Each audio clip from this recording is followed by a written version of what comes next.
Hey everyone, you may know me as Cynthia Loyst from The Social, but what you might not know is that I used to be a smoker.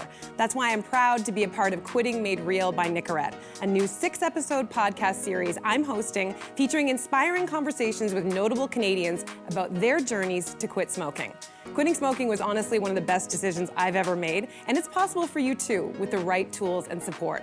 To find out more and to listen now, go to nicorette.ca/quittingmadereal. Welcome to The Social Podcast, where no discussion or debate is off limits. Thank you. Have a seat. Have a seat. That is how you turn it up on a Tuesday. Do you know what I'm saying? It's Tuesday. I know. Well, you know her, you love her. The one and only Julie Black is back. And Julie, you've been coming to the show. You've been a guest here for years and years and years. But today is a first. Yes. Today, Julie Black is here as a married woman. Yes. Yes, Julie Valentine. You want? I'll give you a quick flash. Are you ready to get a little sneak This is an peek? exclusive. No one's seen this. No one's seen this. Get in on it quick. Wow. Oh, that's it. That's all you get. That's it. Call me Mrs. Valentine. That is my name. You're kidding. That's my last name. Did you change it? Okay, Yes. so we introduced you wrong. So are you Julie Valentine? Julie Valentine. Oh, wow. Yes. Not a gimmick. That's doing the it. paperwork. You know That what? should be our first topic today. Your last name. Can we talk about the way you are glowing? Yes. That's called peace. Yes. We love it. Amen to that. Okay, well, you're bringing a whole new perspective to the show, Julie. So Thank let's you. kick this off, shall we? Shall we? I mean, very different than your story, but would you ever consider taking a trip with the person you're about to break up with? Right? I know. There's a writer for Elle magazine. A writer for Elle magazine says that a breakup moon helped her and her boyfriend say goodbye in a beautiful way to their relationship. Julie, what do you think? That has to be a white people thing. It has to be. Because black people, we ain't spending no money on no breakup moon. It has to be some sort of millennial something or other. Are you kidding me? That's like, all we had was a bus pass when we broke up. We're gonna spend money? Well, the trip was, in this case, the trip was already paid for, and they couldn't get the money back. Couldn't get the money back. Yeah, what would you do? You couldn't get the money back. No, we're gonna take that one to Jesus. We're just not going. Thank We're you. not going. Thank you. But I have a story. Okay, I have okay. a story. Okay. My ex of 9 years, and you know my honey's gonna watch this, and he knows my whole life story. Yep. So my mom turned 80. Long story short, we had a trip booked. 30 of us to go for my 80th birthday. Him and his mom were already booked. True story. I'm like, why are you coming? Why are you coming? There's all type of mixed messages, all type of mixed signals, and you're like, oh, maybe it is gonna work out, maybe not. No, they just wanted the trip. And you After we had paid came for back, it, or you paid for it? Okay, that's I didn't say nothing. They didn't hear from me, but it was Damn. bad. Don't do it. Yeah. I Don't did it. do it. You did it? Yeah, I did it. Uh-oh. Okay, tell the story. Again, but it's not that I did it knowingly. This story, these people were getting along, and I don't know if they're white or black, but they were, I don't know, but they really, Maybe it was they're a very alien life amicable. form. Yeah, it was They're amicable. elf. It wasn't. When I was a teacher, and especially when you're starting out as a teacher, you don't make a lot of money, and it's really hard. And vacation, you live for vacation because you're just so burnt out. Any teachers here, you know what I'm saying? You know what I'm saying? And I think it was my first year teaching, and I was just so tired, and I was up and down with my boyfriend, and we had paid for a trip, and then in the interim, between booking the trip and then going on the trip, we had broken up. So now what do? I'm You like, let that money burn. Name no, change. I couldn't. I No mean, name that's a change? privileged thing to do because I needed this vacation. So I said to him, would you consider not going? Like, I first asked him, would you consider not going and I'll just go by myself? And he's like, I'm not burning that money either. So guess what? We went on the trip. Okay. One room. And I just said, How many beds? only one bed. We had booked it as a couple and we had broken up. And so I said, there are ground rules going into this. So was it okay? like, if Ground I have rules. were you like, I'm gonna have a hookup and you gotta get out of the room, knock twice if you wanna come in? Was it like I that? literally was like, let me find every hot guy on the beach. That's what I thought. And I will go to his I room. knew that. I wanted to keep that neutral ground. But at the end of the day, you know what it did?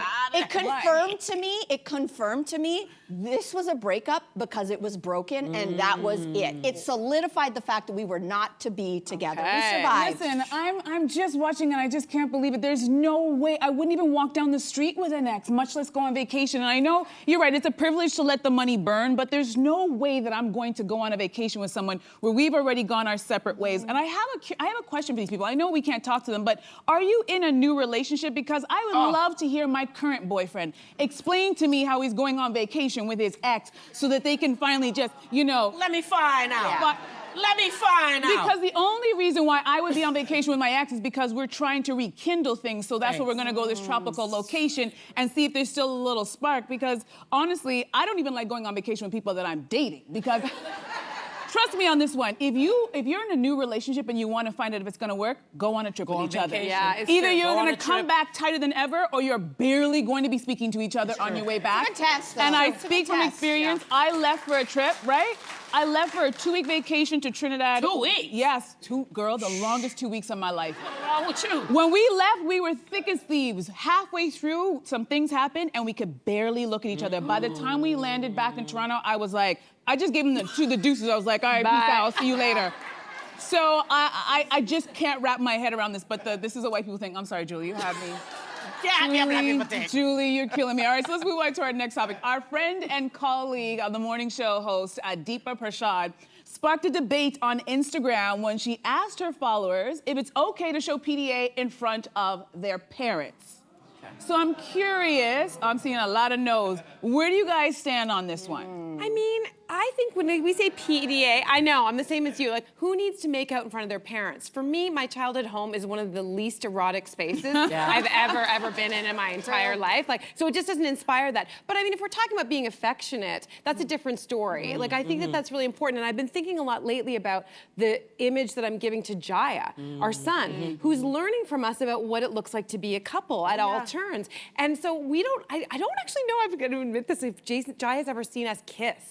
And it's something because... What kind of kiss? Well, yeah, that kind Like of... that kind of I don't think kiss. he needs to see that. I really like that our intimate kissing is sort of behind closed doors. I don't think he needs to see that. But like, I do think it is important that he sees us hug, that he sees us cuddle, that he sees that... In fact, last night, I will say that... It is important. Thank you. It's important. Thank you. Last night, some I will of just us- say that we were, this is gonna sound like something that's not, but Jason was lying on top of me in my bed before I was going to bed. It wasn't like that. But Jaya came in and immediately was like, what's going on here? Cuddles. I need to be a part of it. So it was like this sandwich. So I think that stuff's really important. Now, I'm curious, Jules, because you just got married. Yeah, yeah. Of course, there's gonna be PDA in front Lots of of it, the whole world. All your family's there. Yeah. So how do you feel about the PDA in front of the fam? I love it. You do It's it? popping, yeah. So, okay, so... How much are we popping? We popping. Okay. So this is the thing. At first, no, look, when my mom was around, because I mean, she just passed some years ago, right? And we my boyfriend at the time would like pinky hold hands under the table. It was just foolishness. I'm like, I'm grown. Like grown. And then one day, my mom must have realized that we were being foolish. And she said, Joe, when last you have sexercise? I was like, what? Sexercise? I said, this is a woman born in 1936 in Jamaica. I was like, what? It's like she just woke up and be like, no stiffness, like, let's go. And I said, Mom, stop it, you're a Christian. And she said simply, you gotta have to put subtitles, but she simply said, how you think I got you? Oh. And so I realized that some of us were carrying like traditions or culture. That I'm like, our parents used to be, we need to remind them, they were hot and fun and young and doing all the things. All of a sudden, like, no, we can't do that in front of them. Do it! You know what I hope? Yes, I love that story. And especially as a newlywed, I realize, like, I've been married for almost 19 years, but you kind of lose maybe some of that. And I realize just looking at you and how happy you are, why do we have to lose the PDA? And my parents, I'll say, they've been married for 52 years. Incredible. And they don't show a lot of PDA, but when I looked at pictures of them, they were young and hot. You know they were doing the thing. Sorry, Mom and Dad. And I know that they couldn't keep their hands off each other. And in fact, Ryan and I are very affectionate. You know, we're the cuddle bugs. Everybody knows that. Yeah. So when we're not showing affection, there will always be a, you guys okay? The opposite happens, parents which ask you I that. quite like. Yeah, I are you quite okay? like. Yeah, you know what? I'm just sitting here thinking, I think it's a cultural thing. Yeah. Because I love PDA, baby. I love a dance You floor Scorpio. makeout. Yeah, you. Hello, you already know. Put your hands in my back let's pocket. go. I'm here for all of it. The making out, all neck, of it. my back. Don't. Julie knows me too well. All of that. I'm here for all of that. But once the parentals or any families around, I'm like, I will swat your hand. Do not touch me. I think there's something about, clawing all over each other in front of your family that feels a little disrespectful. Because we can do this at any other time while we're in front of the elders. You keep your hands to yourself and I'll keep my hands to myself. And then we'll look at each other afterwards and we'll be like, I'll catch you. Upstairs. Yes. When they leave, it's me and you. So I'm here for it. But I still, as old as I am, and they know that I've done it. I talk about it on the show, but there's still something about it being in front of family that I just can't do it. Yeah. Or even in front of other people's family. Like, I wouldn't do it in front of your family. I'd be like, Julie's family's here. Down the place. No. You know what I'm saying? No. I gotta tongue down the place. No, it's too much. But the anticipation though. Yeah, it builds. Right? It builds. It's Girl. Right. It's good. I love a built anticipation myself. We grown, people. We grown. Let's go. Let's go. love Skin to skin. Wow. Yeah, skin to skin. Ladies and gentlemen, Julie Valentine is indeed married. Yes. Yes, she is. A writer for the New York Times is asking if it's time to stop shunning people who have opposing views. He writes that snubbing can motivate someone to mend their ways, but allowing our differences to mean everything is how we ended up in this deep divide. So is it ever a good idea to shun someone because of their way of thinking? I don't know. Like, this is a really, really hard one. You want to say no, like, no, you don't want to shun somebody, but I think you also have to draw some hard lines for yourself in the sand. Yeah. And why? Because it's your own personal peace, it's your own mental health you have to take care of. And I think if you're going through it, I think you have to protect yourself, quite frankly. And I went through this. Somebody who was my best friend growing up my entire life, we met in kindergarten. And, we went through this whole thing called life together, similar background, immigrant parents, we went to school together our whole lives. And she moved away. And when she was away, I think we definitely started to diverge in how we were thinking. I might have started going one direction politically, she might have started going the other direction politically, and it was culminating. And the more conspiracy theories she was believing, the more sort of pro-gun, pro-life, anti-abortion, anti-vaccine, anti-establishment, it just built. And I said, how much can I give of myself to this relationship now? And it gets to a point where I had to say, that's enough. And the enough, she actually pushed me to it. We were in a public place with a ton of friends, and there was a huge confrontation, and I realized there's nothing more I can say or do to bring her back. It's over. Yeah. It's over. How do you handle it, Jules? How do you handle it? Well, for me, it's interesting because I could clearly understand now that there's a difference between relatives and family. Wow. And and I, especially this journey to becoming a wife and understanding that no matter how much I do for my relatives, and I'm happy to say this, they're gonna see this and probably shun me even more. What came to me is people don't want what you could offer them, they want what you have. And a lot of times what you have is your joy, right? I have to tell a family member just today, I'm not gonna let you take the J out of my joy. Flat out. Jules. Right? So the boundaries, to your point, like we get this one thing called life, right? And all of a sudden people's memberships that should expire is having lifelong memberships to my lovely life that I took time to build, do therapy, grieve, heal. And just because we share a last name, just because, no, hail to the na-na-na. Hail to the na-na-na. So what I've decided to do is that I'm not moving through life saying, you're cut off, you see my face? Energy, right? No. Yeah. I simply reposition myself. Okay. But my mom used to be like, back in the day when I used to knock on my friend's door, right? I'm gonna go call on this person, call on that person, right? And my mom is a little girl that just came back to me now, and she would say, wait and see if they wanna come knock on your door and play. And that came back to me recently over this journey to getting married. It's like, I'm reaching out. Let me just sit on my hands for a second. Who's coming to my door? Who's coming to my door? I hear everything you're saying, and these are really great points. I think we do need boundaries around people who are also are vampires of our energy, or toxic, all that. And yet I can't help but think that the more that we push people out, the more radicalized they potentially become, and then they end up in their own.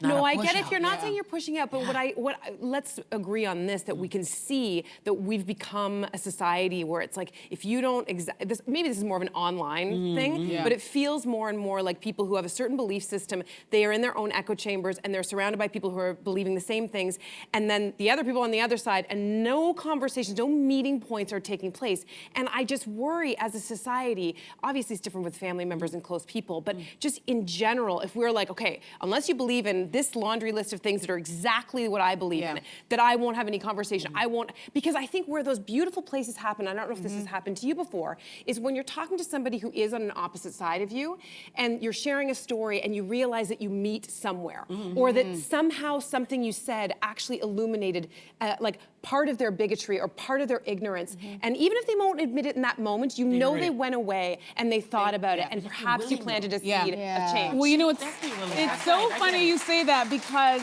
I had that beautiful experience. When I was working at News Channel, I was working on the early morning shift, and there were a crew of us.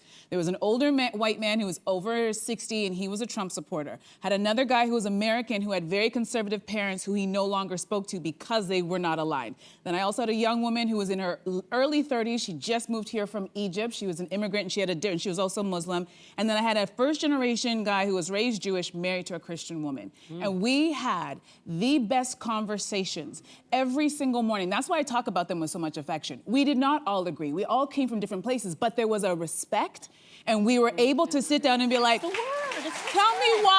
explain to me why your parents feel this way, and do you think you'll ever speak to your parents again based on this? And it was just a safe space, and I wish we could all have that, but it's such a politically divisive time that I feel like that train has left the station. We're not all able to do that. But if you have that chance to sit across from somebody who's not aligned with you politically, open your ears, open your heart, open your mind, and have that conversation. It's not as scary as you think. It actually is quite enlightening. And I want to thank those wonderful people. They know who they are, for allowing me that space and allowing me to be curious and ask them questions without being offended. Because I think a lot of us are afraid to ask. You don't want to offend. You don't want them to go, well, why are you asking me that question? That wasn't in that group. So it was a wonderful experience, and I wish we could do more. Safe space. Wish we could do more of that. Okay, so let's move on to our next one. According to the New York Times, if you wanted to work at Vogue in the mid-90s, you had to pass a 4-page cultural literacy test, I can't even say it, test, and identify 178 notable people, places, and things. Get out of here. They have a little quiz that you can take to see if you make the cut, so we all did the test. It's time to find out if we... I ain't working there. I don't think any of us Remember your score? Do you remember That's your not my score. It was trash. Okay, wait. That was my score. June 19 out of 32. Okay. All right, Don't feel too bad. I don't think I did much better than that. So you ain't putting up anybody else's score? What's going on? All right, so Jill, don't feel bad. Okay. And this is, I got 21 out of 32, and this is the best part. I started off before I got into television working at fashion magazines, and my goal was to work at Vogue. Clearly, I'm on the right path. Right. Because my score is terrible. Let's see how Cynthia, how you did, Cyn.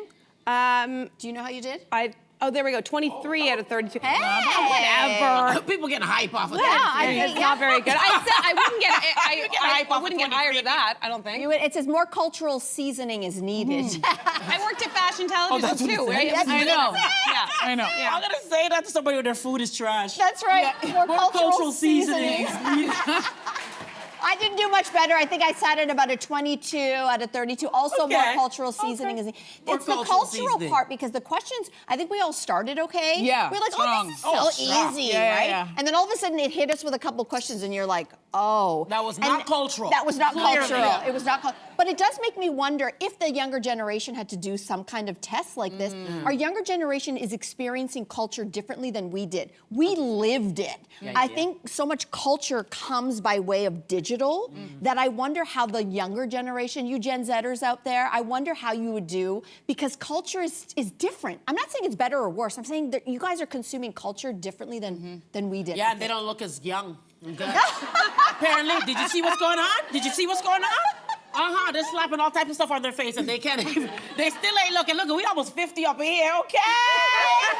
Let's go! You're stressed out! Comparing yourselves to everybody else. Stop it right now. Take some melatonin, go to sleep. Do something with yourself. Oh my gosh, health advice with Julie Valentine.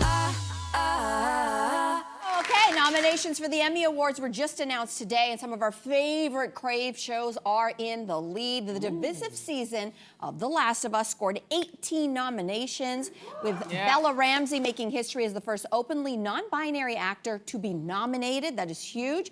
Also, Batman Universe spinoff, The Penguin, starring Colin Farrell, that picked up 24 nominations. Wow. And he's back. Noah Wiley's return to the ER in The Pit received 14 nominations, including nods in Best Drama, Best Actor, and Best Supporting Actress. So what are we really excited about? Any surprises, snubs, shocks? What do we think? I always love this time of year because you get to learn about shows that you're like, okay, because there's a sea of content right now, and you're like, what do I need to watch? So I was thrilled to get to know a bunch of new shows, but one of the shows that I'm most excited about right now is Hacks. If you haven't seen it, you should see it. It's brilliant. If you love TV, if you love the idea of it. Also, Jean Smart is sublime. Hannah Binder, I think is her last name, is amazing. They both were nominated, as was the show. What was maybe a bit shocking, not shocking is maybe not the right word, but The White Lotus season 3. People had a lot of feels about this, but I'm just imagining what the feeling is of the cast, of which most were nominated, but many were not as well. An outstanding supporting actress in that. In The White Lotus, there's 4. Carrie Coon, Parker Posey, Natasha Rothwell, and Amy Lou Wood were all nominated. Imagine if you're one of the women in this cast who wasn't nominated. Same thing as for the men. Outstanding supporting actor Walton Goggins, who was incredible. Jason Isaacs, of course, and Sam Rockwell were all nominated. Patrick Schwarzenegger wasn't? No, Patrick Schwarzenegger wasn't at all. Anyway, but Hacks, watch it. Okay, interesting. Surprises, snubs? Listen, I'm always voting for The Amazing Race because, you know, we were talking about going on vacation with your ex. I feel like the next serious relationship I get into, I want to go on The Amazing Race because I feel like I want to test our relationship right off the bat. Because if we can make it through it and not argue and not break up, then I know he's the one. Oh my God, I would be dumped on that. Do you think I think so? Jason would dump me. But we have an expert here because Julie did the Canadian version of You were amazing on it. Thank you. I changed the name. Okay. It's not The Amazing Race, it's Amazing Grace, because you need some grace for that show. Okay, it's hard, isn't it? It's more of a mental thing, but it prepared me a year. It was about just a little over a year, and I met my husband. Oh, wow. Now, would you do the show with your husband? He's a Marine. Who would win that? Are you kidding me? He's a Marine. Hey, Batman forward. Hey, Let's casting. go. Hello. Oh my gosh. Yes. You know what? I think there's some shows that you're like, oh, they're back. Oh, that's interesting that they're back. I love that The White Lotus is here. Only Murders in the Building got a lot of nominations, but they continuously have snubbed. I think there was maybe one year that Steve Martin and Selena Gomez both got nominated, but Steve Martin is back, but those two did not get nominated. And that's a cast of 3. Like, let's be honest. So those two, that's very awkward on the set when you come back from that. Also, Megan Fahey, if anybody watched Sirens, I don't know if anybody... Wasn't she also in season 2 of White Lotus? She was in season 2 of White Lotus. She's fabulous. She's back, and I was excited about Noah Wiley. If anybody watched Nobody Wants This, that was interesting. Adam Brody's back. That's a 90s throwback. And Kristen Bell. These are like sort of 90s lore, and they are back in the scene. So I think it's going to be really interesting. I just love that award season is slowly coming back because we love to talk about awards here on this show with all of you. Okay, we're gonna quickly talk about this because this TikToker is going viral for the way that she butters her toast without any utensils. She says, look at that, check it out. She's taking the hunk of butter. She says it just melts into the bread. Others say it's really gross. Where do you stand on this, Julie Valentine? I'm in the wrong business. Do I need to put like some butter on my next album? Like, what is going on here? We're really talking about somebody turning their butter stick upside down and coloring their bread? That's what we're talking. That's what we're talking about. I know. She's shading in her bread. Millions of Once people. again, not a black people thing. Oh, no, wait. I will defend and say, you know what? We don't do that in our household, but I would do it. I would do it because there are two types of people when it comes to butter. The people who grew up with butter in the fridge and people who grew up with butter on the counter. True. Now, if you kept your butter in the fridge, which is what we did, it's hard and you're going to destroy the bread. So this is actually a genius idea just to take it. It's going to melt it. You're going to get, without destroying the bread, because the bread's in one piece. It's going to have beer crumbs in the butter. And then you take the butter knife afterwards, though, and then you just scrape off all the crumbs, and you fold it back, and you put it back in the fridge. But if you have to, because she said in the video, there's 2 sticks of butter in her fridge. There's one that is just for buttering bread. You don't even have to do the scrape off. And also, when you have to use a knife... I know. But grocery prices. Do you see what we're talking? We're on like such an amazing TV TV show. The whole world's watching us on the social, and we're talking about somebody buttering their bread. Butter! This is a topic.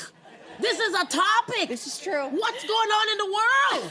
We're buttering What's our going bread. on? This is what the kids are That talking is about, Jules. that's a problem. Fair question. This is what the Fair kids question. today are doing on the tick and the talk. And the tick and the talk. This is what Yes, they're doing. exactly. They're buttering their I bread. was gonna say Julie Black, great to have you here, but Julie Valentine, this is why we love you. Welcome back, and thanks for coming back. Thank you for coming back. I love being here. Love you. We will see you again soon. I have a feeling things are coming down the pipe that you're Ooh, going and to bring your talk about. husband. Bring Things your are coming husband. down the pipe. Yes, bring him. We love pipe. We are going to break. Line. That's the pipeline. Pipeline. Pipeline.